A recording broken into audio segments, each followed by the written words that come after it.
Coma was 1977's Get Out.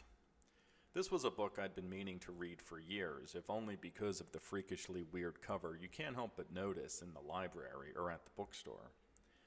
I'd also heard that this book did for the medical thrill genre what Crichton's The Andromeda Strain did for techno thrillers.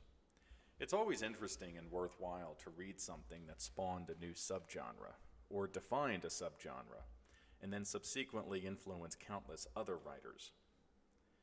In addition to being a twisty thriller that increases in intensity like a tourniquet squeezing tighter and tighter around your arm, Coma never feels dated due to its feminist hero Susan Wheeler, or at least what Robin Cook imagined such a feminist hero would look like.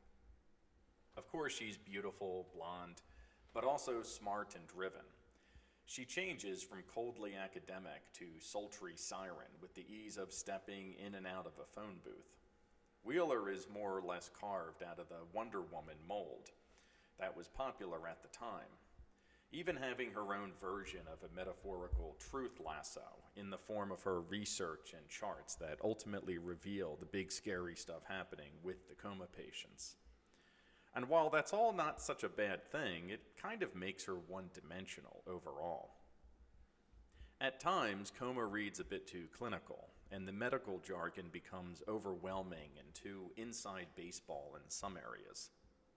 Cook has a way of describing his characters almost as though they were cadavers and he were speaking into a recorder in a morgue.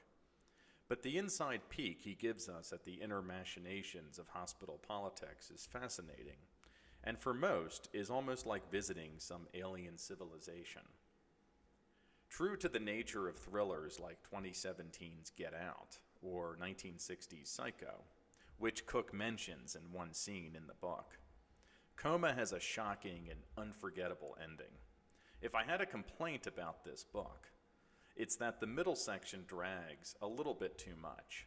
We spend nearly 200 pages of Susan essentially just researching in a library or having meetings in offices. Not the most thrilling stuff, but the last 60 to 70 pages is worth the wait.